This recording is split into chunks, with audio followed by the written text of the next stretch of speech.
दोस्तों नमस्कार। मैं आलोक शुक्ला अपने YouTube चैनल पर आपका हार्दिक स्वागत करता हूं। आज से हम प्रसंग में एक नई वीडियो श्रृंखला प्रारंभ कर रहे हैं जिसमें हम ये जानने की कोशिश करेंगे कि विश्व के विभिन्न धर्म अपने मूल जन्म स्थान से दुनिया में किस तरीके से फैले और उनका आज क्या स्वरूप है। इस श्रृंखला के पहले वीडियो में हम भारत में जन्मे और आज दुनिया के लगभग 4.10% लोगों द्वारा माने जाने वाले बौद्ध धर्म की बात करेंगे। इस श्रृंखला की शुरुआत हम बौद्ध धर्म से इसलिए कर रहे हैं क्योंकि विश्व में बौद्ध धर्म को मानने वाले लगभग 32,41,90,000 लोगों में से इसके जन्म स्थान भारत में केवल 3% अर्थात 95,50,000 लोग ही हैं। भारत से बौद्ध धर्म लगभग समाप्त ही हो गया है। हालांकि बाबा साहब अंबेडकर द्वारा बौद्ध धर्म स्वीकार किए जाने के बाद से भारत में बौद्ध धर्म के अनुयायियों की संख्या कुछ बढ़ी है, परंतु बौद्ध धर्म के अनुयायियों की बड़ी संख्या आज थाईलैंड, चीन, Myanmar, Japan, Vietnam, Cambodia, Sri Lanka, Bhutan, Mongolia, Korea और मलेशिया में है। इस कारण से इस बात को समझना रुचिकर होगा कि कैसे यह धर्म दुनिया के इतने सारे देशों में फैला और क्यों ये अपने जन्म स्थान भारत में लगभग समाप्त हो गया। परंतु हम इस पर आगे बात करें इसके पहले मेरी चैनल को सब्सक्राइब कर लीजिए और बेल आइकॉन भी दबा दीजिए जिससे हर नए वीडियो का नोटिफिकेशन आपको मिलता रहे। अगर वीडियो अच्छा लगे तो इसे लाइक और शेयर करना भी मत भूलिएगा। बौद्ध धर्म के प्रसार पर बात करने के पहले हम भगवान बुद्ध के जीवन और उनकी शिक्षाओं के मूल तत्व को समझने का प्रयास करते हैं। बुद्ध का जन्म भारत नेपाल सीमा पर लुम्बिनी में 563 ईसा पूर्व शाक्य कुल में हुआ था। राजा शुद्धोधन उनके पिता थे। उनका नाम सिद्धार्थ गौतम रखा गया था। उनकी मां का नाम महामाया था जो कोलिया वंश की थी। उनकी मां की मृत्यु सिद्धार्थ के जन्म के 7 दिन बाद ही हो गई थी। उन्हें उनकी माता की छोटी बहन महाप्रजापति गौतमी ने पाला था। उनका विवाह यशोधरा से हुआ। उनके पुत्र का नाम राहुल था। 29 वर्ष की आयु में सिद्धार्थ संसार को त्याग कर सत्य की खोज में निकल पड़े। उन्होंने अनेक ब्राह्मणों के पास अध्ययन किया। इसके बाद वे भिक्षु बनकर अन्न जल का त्याग करके कठोर तपस्या करते रहे। उनका शरीर पूरी तरह से हड्डियों का ढांचा रह गया, परंतु उन्हें ज्ञान प्राप्त नहीं हुआ। यहां देखिए लाहौर के संग्रहालय में बुद्ध की मूर्ति जिसमें उनका शरीर हड्डियों का ढांचा दिखाई पड़ रहा है। तब उन्होंने समझा कि ना तो अध्ययन से और ना ही अन्न जल के त्याग से दिव्य ज्ञान मिलेगा। सुजाता नाम की कन्या द्वारा दी गई खीर को खाकर सिद्धार्थ ने बोध गया में एक वृक्ष के नीचे ध्यान किया। 35 वर्ष की आयु में वैशाखी पूर्णिमा के दिन उन्हें दिव्य ज्ञान की प्राप्ति हुई और वे बुद्ध बन गए। इस वृक्ष का नाम बोधि वृक्ष पड़ा। 4 सप्ताह तक बोधि वृक्ष के नीचे रहकर चिंतन करने के बाद बुद्ध आषाढ़ की पूर्णिमा को काशी के पास मृगदाव पहुंचे, जिसे आज सारनाथ कहा जाता है। वहीं पर उन्होंने सर्वप्रथम धर्मोपदेश दिया और प्रथम 5 मित्रों को अपना अनुयायी बनाया। बुद्ध पूरे उत्तर भारत में जन भाषा पाली में अपने सिद्धांत और धर्म का प्रचार करते रहे। 80 वर्ष की आयु में उन्होंने कुंडा नामक एक लोहार से प्राप्त भोजन ग्रहण किया, जिसके बाद वे गंभीर रूप से बीमार हो गए और उनकी मृत्यु हो गई। बुद्ध का उपदेश था कि 4 परम सत्य हैं। संसार दुखमय है, दुख तृष्णा से उत्पन्न होता है, तृष्णा को जीता जा सकता है, तृष्णा पर विजय पाने के लिए अष्टांग मार्ग का पालन करना चाहिए। बुद्ध ईश्वर में विश्वास नहीं करते थे। धर्म प्रचार से भिक्षुओं की संख्या बढ़ने लगी। राजा महाराजा भी उनके शिष्य बनने लगे। भिक्षुओं की संख्या बढ़ने पर बौद्ध संघ की स्थापना की गई। बुद्ध ने स्त्रियों को भी संघ में लेने की अनुमति प्रदान की। बुद्ध ने लोक कल्याण के लिए अपने धर्म का देश विदेश में प्रचार करने के लिए भिक्षुओं को दूर दूर तक भेजा। लगभग 200 साल तक बौद्ध धर्म का प्रसार उत्तर भारत तक ही सीमित रहा। लगभग 274 से 232 ईसा पूर्व में मौर्य सम्राट अशोक ने बौद्ध धर्म को अपनाया। अशोक का साम्राज्य उत्तर में अफगानिस्तान से दक्षिण भारत तक फैला था। अशोक ने पूरे साम्राज्य में बौद्ध धर्म का प्रचार किया। बौद्ध भिक्षुओं को इन सभी स्थानों तक भेजा गया। सम्राट अशोक ने पत्थर के खंभों पर बौद्ध धर्म की शिक्षाएं अंकित कराई। यहां पर आप बिहार के लाउरिया में मिला अशोक स्तंभ देख सकते हैं। अशोक ने बौद्ध धर्म के प्रचार के लिए भिक्षुओं को श्रीलंका, दक्षिण एशिया, चीन और उत्तरी अफ्रीका तक भेजा। YouTube की चैनल पब्लिक रिसोर्स ORG पर creative commons attribution licence reuse allowed में उपलब्ध भारत एक खोज सीरियल के इस अंश में आप सम्राट अशोक को अपने पुत्र महेंद्र को श्रीलंका और पुत्री संघमित्रा को पूर्वी देशों में धर्म प्रचार के लिए भेजते हुए देख सकते हैं। धम्मं शरणं गच्छामि। महेंद्र, तुम सिंघल द्वीप जाओ, लंका नरेश को मेरा ये संदेश देना, कहना बोधि वृक्ष से ही जन्मा ये नन्हा सा पौधा मैंने उपहार स्वरूप भेजा है। ये उनके प्रति मेरे स्नेह का प्रतीक है और प्रतीक है इस विश्वास का कि वो अपने देश में धर्म का प्रचार करेंगे। संघमित्रा, तुम साम्राज्य की सीमा के पार पूर्वी देशों में जाओ और धर्म का ऐसा प्रचार करो कि पूरे विश्व में शांति का संदेश फैल जाए। जाओ। अशोक की मृत्यु के बाद उसका साम्राज्य टूटने लगा। लगभग दूसरी शताब्दी ईसा पूर्व तक मौर्य साम्राज्य समाप्त हो गया था। इसके बाद शुंग और कण्व वंशों का शासन हुआ। इसके बाद चौथी शताब्दी में गुप्त वंश की स्थापना तक भी बौद्ध धर्म का प्रभाव भारत में काफी था। इस बीच बौद्ध धर्म में भी काफी बदलाव आए। इस समय तक बुद्ध के दांत, बाल, हड्डी जैसे अवशेषों को स्तूपों में रखकर उनकी पूजा प्रारंभ हो चुकी थी। यहां पर आप सांची स्थित स्तूप को देख सकते हैं। बुद्ध के पूर्व जन्मों की कथाएं लिखी जाने लगी। बौद्ध धर्म की शिक्षाओं को संग्रहित कर त्रिपिटिका जैसे ग्रंथ लिखे जा रहे थे। यह समय हीनयान बौद्ध धर्म का था। राज्याश्रय मिलने के बाद बड़े बड़े बौद्ध महाविहार बनने लगे। ऐसा ही एक विहार बिहार के नालंदा में है। ये विहार बौद्ध धर्म संबंधी ज्ञान का केंद्र तो थे ही, अन्य प्रकार के ज्ञान का केंद्र भी बन गए थे। ये विश्वविद्यालयों के रूप में काम करते थे और सैकड़ों देशी एवं विदेशी लोग यहाँ ज्ञान प्राप्त करते थे। देखिए यूट्यूब की चैनल रियलिटी मीडिया पर creative commons attribution licence reuse allowed में उपलब्ध नालंदा का ये video. This city houses one of the world's oldest and finest residential universities, which itself was an architectural masterpiece. Although in ruins, the entire complex presents a pretty picture and is flocked by tourists day in and day out. In addition to this, the complex houses a charming little museum which has a collection of several original Buddhist stupas, Hindus and Buddhist bronze, coins, terracotta jars, a sample of burnt rice, etc. ये विहार काफी संपन्न हो गए। यहाँ तक कि विहार में श्रमणों की सेवा करने के लिए और विहारों की भूमि पर कृषि करने के लिए नौकर चाकर भी नियुक्त होने लगे। श्रमण लोक भाषा पाली को त्याग कर संस्कृत में अध्ययन अध्यापन करने लगे। वे धीरे धीरे आम लोगों से दूर होते गए। बुद्ध की भगवान के रूप में आराधना होने लगी। बौद्ध धर्म का यह रूप महायान बुद्धिज्म कहलाता है। गुप्त काल में बौद्ध धर्म में तांत्रिक अनुष्ठान भी जुड़ते गए। यह तांत्रिक बौद्ध धर्म वज्रयान कहलाया और तिब्बत सहित उत्तर भारत के पहाड़ी क्षेत्रों में फैला। आइए अब दुनिया के दूसरे देशों में बौद्ध धर्म के प्रसार की कहानी को जानते हैं। सबसे पहले श्रीलंका की बात करेंगे। श्रीलंका में माना जाता है कि सम्राट अशोक के पुत्र महेंद्र अपने 6 साथी भिक्षुओं के साथ श्रीलंका आए थे। उन्होंने श्रीलंका के राजा देवानाम्पिय तिस्सा को बौद्ध धर्म में दीक्षित किया। तिस्सा ने महावीर विहार का निर्माण किया जो थेरावदा बौद्ध धर्म का केंद्र बना।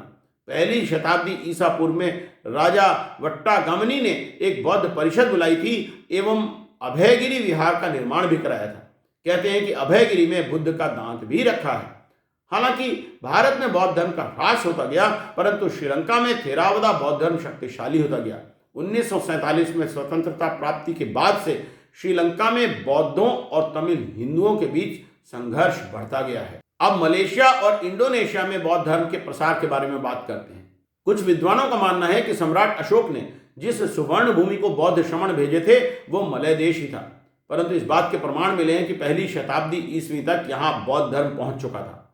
5वीं शताब्दी ईस्वी तक भिक्षु गुणावर्मन और अन्य भिक्षुओं के प्रयास से बौद्ध धर्म जावा और सुमात्रा में अपने पैर जमा चुका था।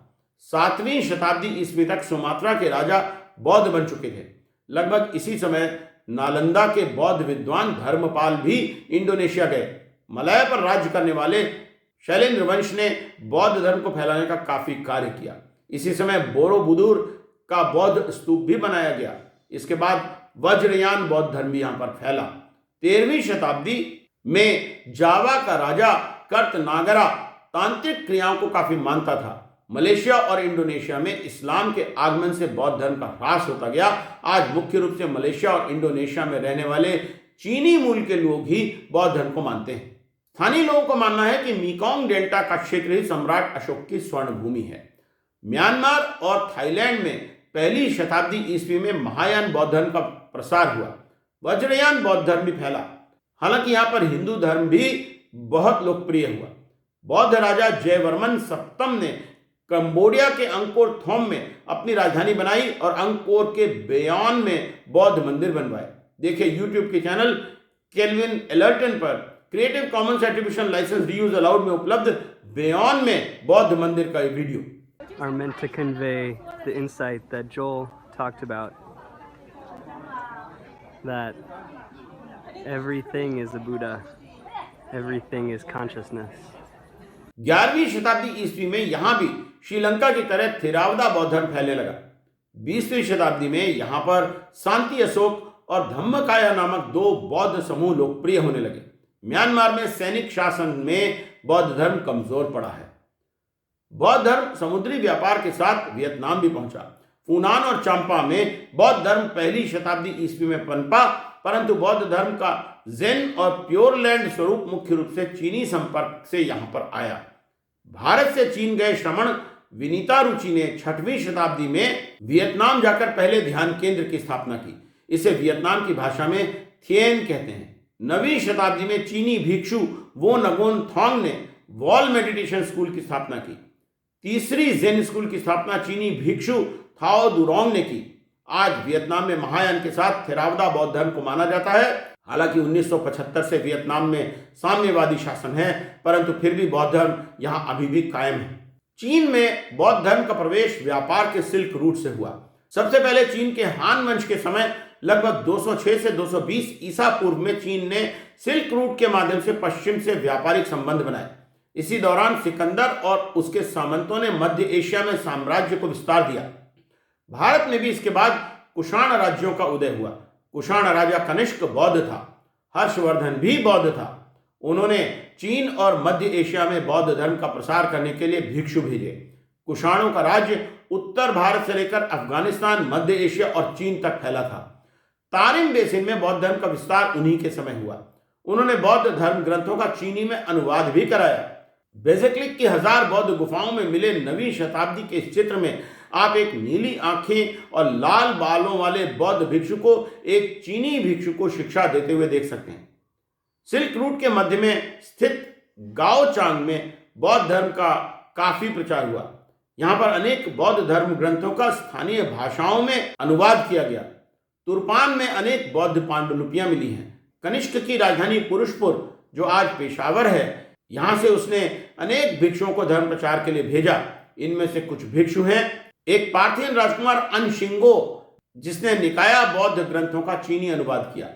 लोकक्षेम, जो एक कुषाण था और जिसने महायान ग्रंथों का चीनी अनुवाद किया। पार्थियन अनहुआन, कुषाण जी याओ, कुषाण भिक्षु जी कियान, कांग सेंगहुई, कुषाण भिक्षु धर्मरक्षक, कुमार जीवा, फोटुटेंड, बोधि धर्म आदि भिक्षुओं ने भी धर्म प्रचार किया। इसके अतिरिक्त भारत के हृदय स्थल से भी धर्मक्षेमा, ध्यानभद्रा, गुणभद्रा और परमार्था जैसे भिक्षु चीन गए। यहाँ आप ग्रीक वर्णमाला में चीनी शब्द लिखे हुए चीन में मिले लेड के इनगॉट देख सकते हैं। इसी समय चीन से भी अनेक यात्री भारत आए, जिसमें फाइयान और ह्वेनसांग जैसे यात्री शामिल हैं। वापसी में वे अपने साथ अनेक बौद्ध ग्रंथों को लेकर गए। बौद्ध धर्म के प्रचार प्रसार में सिल्क रूट के व्यापारियों का भी बड़ा योगदान रहा। सिल्क रूट पर चीन के घानसू राज्य में स्थित मगाओ गुफाओं की बौद्ध मूर्तियां और चित्रकारी बहुत प्रसिद्ध है। इन्हें 1000 बुद्धों की गुफा भी कहा जाता है। इन्हें दुन हुआंग गुफाओं के नाम से भी जाना जाता है। इन गुफाओं में प्राप्त इस सुंदर चित्र को देखिए। इसी प्रकार इन गुफाओं में प्राप्त यह सुंदर मूर्ति भी देखिए। मैं आपको YouTube के चैनल जेरुंड कून पॉर्म पर creative commons attribution licence reuse allowed में उपलब्ध मगाओ गुफाओं का एक वीडियो दिखा रहा हूं। आप इसकी तुलना भारत की अजंता की गुफाओं से करके देखिएगा। Situated at a strategic point along the Silk Route, at the crossroads of trade as well as religious, cultural, and intellectual influences, the 492 cells and cave sanctuaries in Magao are famous for their statues and wall paintings, spanning 1,000 years of Buddhist art. discovery of the library cave at the Mogao Caves in 1990, together with the tens of thousands of manuscripts and relics it contained, has been acclaimed as the world's greatest discovery of ancient Oriental culture. This significant heritage provides invaluable reference for studying the complex history of ancient China and Central Asia.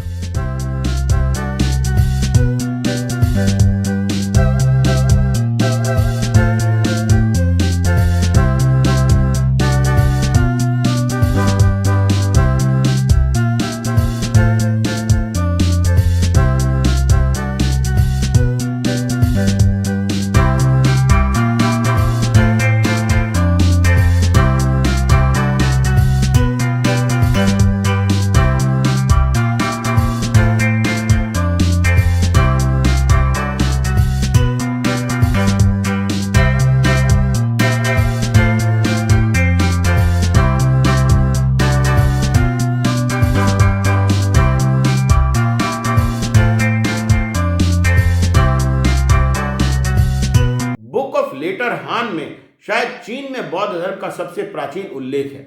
इसमें लिखा है कि चू का राजा बुद्ध के लिए उपवास रखता था। कहा जाता है कि राजा ने अपने दूत भारत भी भेजे थे और वहां से सफेद घोड़े पर 42 अध्यायों के सूत्र की पुस्तक का अनुवाद मंगवाया था। इसे हेनान राज्य के लुओयांग के व्हाइट हॉर्स टेम्पल में रखा गया। 68 ईस्वी में बने इस मंदिर को चीन का पहला बौद्ध मंदिर माना जाता है। चीनी पुस्तक मोजी लिहोलून में लिखा है कि प्राचीन काल में सम्राट मिंग को एक सपना आया जिसमें उन्होंने एक देवता को देखा जिसका शरीर सूर्य की तरह सुनहरा चमक रहा था। अगले दिन उसने अपने दरबारियों से पूछा, ये कौन देवता है? विद्वान फू यी ने कहा कि भारत में एक व्यक्ति है जिसने ताओ की प्राप्ति कर ली है। उसका नाम बुद्ध है। उसका शरीर हवा में उड़ सकता है, उसमें सूर्य की सुनहरी चमक है। ये जरूर वही होगा। Emperor Ming of Han reigned 57 to 75 CE, dreamed of a golden figure flying through the air, interpreted by his ministers as the Buddha. In response, the emperor dispatched emissaries to India, who returned with Buddhist scriptures and monks. A white horse carried these sacred texts, giving birth to the famous White Horse Temple in Luoyang, traditionally considered the first Buddhist temple in China. तांग वंश के शासन को चीन में बौद्ध धर्म का स्वर्णकाल कहा जा सकता है। हालांकि तांग राजा स्वयं दाओ धर्म को मानते थे, परंतु वो बौद्ध धर्म का सम्मान करते थे। उन्होंने बौद्ध विहारों को राजकीय मदद दी। इस समय अनेक बौद्ध धर्म ग्रंथों का चीनी भाषा में अनुवाद हुआ। यहाँ पर आप लिशान में बुद्ध की व्रत मूर्ति देख सकते हैं। लगभग 845 ईस्वी में सम्राट वुजोंग ने बौद्ध धर्मावलंबियों पर अत्याचार शुरू कर दिए। 4000 से अधिक बौद्ध मंदिर नष्ट कर दिए गए। 2.5 लाख से अधिक भिक्षु और भिक्षुणियों को अपना धर्म छोड़ना पड़ा। इसके बाद बौद्ध धर्म चीन में अधिक पनप नहीं सका। हालांकि कन्फ्यूशियस और दाओइज्म के साथ मिलकर यह चीनी जीवन का अंग बना रहा। चीन में मेडिटेशन या चान स्कूल सबसे लोकप्रिय रहा है। इसे संस्कृत के ध्यान से लिया गया है और जापानी में इस शब्द का स्वरूप ज़ेन हो गया है।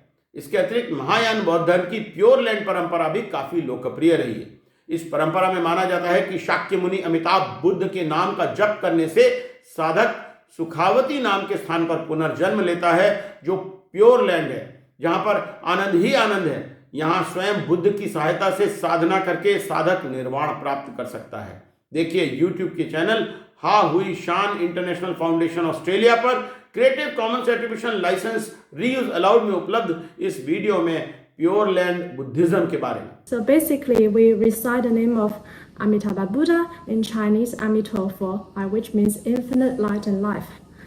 And through repetitive recitation of the name of the Buddha, it helps us to obtain peace of mind in the moment. And according to the sutra, Shakyamuni Buddha told us at the end of our life, if we can recite the name of Amitabha Buddha, we will also see the light of Amitabha Buddha, we'll see the Buddha to come to receive us, and our consciousness can go with the Buddha to his land of ultimate bliss. Madhya Asia में इस्लाम के आने के बाद बौद्ध धर्म का ह्रास शुरू हो गया। शासक इस्लाम का समर्थन करने लगे। लोगों ने भी इस्लाम स्वीकार कर लिया। कोरिया में बौद्ध धर्म चीन से 4वीं शताब्दी में आया। यहाँ पर भी इसे राजधर्म के रूप में स्वीकार किया गया और इसके बाद इसकी लोकप्रियता बढ़ी। कोरिया में भिक्षु वोन्यो दाइसा प्रसिद्ध हुए हैं। उन्होंने संगीत, साहित्य और नृत्य के माध्यम से बौद्ध धर्म का प्रचार किया। एक अन्य भिक्षु का नाम उईसांग था। कोरिया में 9वीं से 13वीं शताब्दी में गोर्यो काल में बौद्ध धर्म अपनी ऊंचाई पर था। इस वंश के शासन में बौद्ध धर्म को राजकीय धर्म का दर्जा प्राप्त था।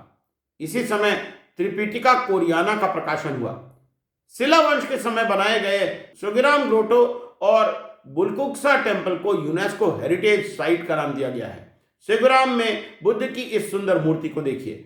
गोर्यो काल के अंत में आंतरिक भ्रष्टाचार से बौद्ध धर्म का ह्रास होने लगा। कन्फ्यूशियस ने बुद्ध का स्थान ले लिया। द्वितीय विश्व युद्ध के बाद से कोरिया में साम्यवाद और ईसाई धर्म ने पैर फैलाए और बौद्ध धर्म गौण होता गया। जापान में बौद्ध धर्म 6वीं शताब्दी में कोरिया से आया। राजकुमार शोतोकु 593 ईस्वी में रीजेंट बना तो उसने स्वयं बौद्ध धर्म पर प्रवचन देना आरंभ कर दिया। उसने देश को 17 अनुच्छेदों का संविधान दिया जिसमें बौद्ध धर्म के विचार थे। इसके बाद उसे बोधिसत्व अवलोकितेश्वर का अवतार माना गया।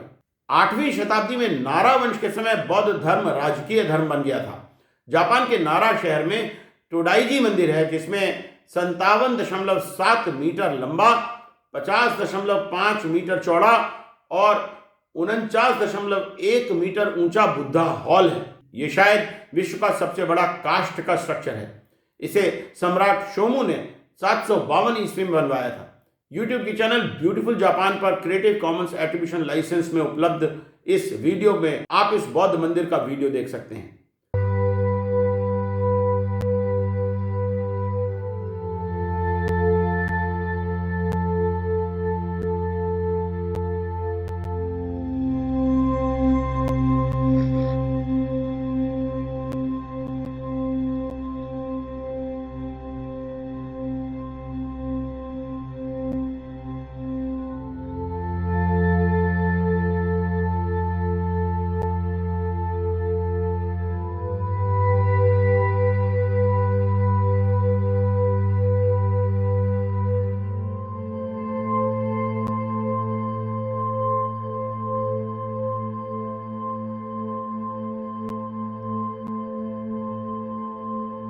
12वीं शताब्दी के अंत में कामाकुरा में सैनिक डिक्टेटरशिप और शोगनेट की राजधानी बनाई गई। इस समय बौद्ध धर्म बहुत फला फूला। चीन से भी बहुत से विद्वान आए और ज़ेन परंपरा आई। ज़ेन शब्द दरअसल चीनी शब्द चान से बना है जो संस्कृत के ध्यान का चीनी उच्चारण है। ज़ेन का अर्थ है ध्यान करना। आज जापान में यह बहुत ही लोकप्रिय है। YouTube के चैनल पॉजिटिव स्टिमुलस पर creative commons attribution licence reuse allowed में उपलब्ध इस वीडियो में आप ज़ेन के बारे में जान सकते हैं। Zen is the way. The Chinese word Sha is pronounced in Japan. Sha is the Chinese pronunciation of the Sanskrit word dhyana, which means meditation. Zen is not a philosophy or a religion. Zen tries to free the mind from the slavery of words and the constriction of logic. Zen, in its essence, is the art of seeing into the nature of one's own being, and it points the way from bondage to freedom. 17वीं से 19वीं शताब्दी में तोकुगोवा shogunate के समय बौद्ध धर्म राज्य संचालन का औजार बन गया। जनसंख्या पंजीयन का काम बौद्ध मंदिरों में किया जाने लगा। इससे ईसाई धर्म के प्रसार पर रोक लगी। 1930 से 1945 के बीच बौद्ध विद्वानों ने जापान के नेतृत्व में पूरे एशिया को एक बौद्ध लैंड में संगठित करने की बात कहना शुरू कर दिया। द्वितीय विश्व युद्ध के बाद बौद्ध धर्म ने शांति का संदेश देना शुरू किया। जापान आज भी बौद्ध धर्म का केंद्र बना हुआ है। तिब्बत में पहली मोनेस्ट्री साम्य में 8वीं शताब्दी में बनी। राजा सोरोंग ब्रिस्टान सांगपो और उनकी 2 रानियां बौद्ध थे। उन्हें बाद में तारा का अवतार माना जाने लगा। पहले 7 भिक्षुओं को तांत्रिक भिक्षु पद्म संभव ने दीक्षा दी थी, जिन्हें भारत से बुलाया गया था और जिन्हें महासिद्ध माना जाता था। 11वीं और 12वीं शताब्दी में तिब्बत से काफी लोग भारत आए। इस समय तक तिब्बत में बौद्ध धर्म ही मुख्य धर्म के रूप में स्थापित हो चुका था। 1578 में तिब्बती बौद्धों ने मंगोल अल्टान खान को बौद्ध बनाया और उनके नेता दलाई लामा बहुत महत्वपूर्ण हो गए। 17वीं शताब्दी में मंगोलों ने 5वें दलाई लामा को तिब्बत का शासक नियुक्त किया। उन्हें बोधिसत्व अवलोकितेश्वर का अवतार माना जाता है। तिब्बत पर चीन का कब्जा होने के बाद वो भारत के धर्मशाला आ गए और अब वहीं रहते हैं। तिब्बत के बौद्धों ने मंगोल लोगों को बौद्ध धर्म में कन्वर्ट किया। कुबलाई खान तिब्बत के बौद्धों को सपोर्ट करता था। 1578 में अल्टान खान ने बौद्ध धर्म को अपना लिया। मंगोलियाई विद्वानों ने तिब्बती भाषा से अनेक ग्रंथों का अनुवाद किया। सोवियत यूनियन बनने के बाद बौद्ध धर्म यहाँ पर कमजोर पड़ा। अब साम्यवादियों ने दोबारा बौद्ध धर्म को कुछ आगे बढ़ने की छूट दी है। आज मंगोलिया की लगभग 51.7% जनसंख्या बौद्ध है। यहाँ पर आप गंदान मोनेस्ट्री में अवलोकितेश्वर की मूर्ति देख सकते हैं। उन्हें मंगोल भाषा में मिग्जिद जानराजिक कहा जाता है। यह दुनिया की सबसे ऊंची इंडोर मूर्ति है। इसकी ऊंचाई 26.5 मीटर है। यह 1913 में बनी थी। 1937 में इसे नष्ट कर दिया गया था। इसका पुनर्निर्माण 1996 में किया गया। YouTube के चैनल नरेंद्र मोदी पर उपलब्ध इस वीडियो में आप माननीय प्रधानमंत्री नरेंद्र मोदी जी को मंगोलिया के राष्ट्रपति जी के साथ मिलकर गंदान मोनेस्ट्री में वीडियो कॉन्फ्रेंस के द्वारा भगवान बुद्ध की मूर्ति का अनावरण करते हुए देख सकते हैं।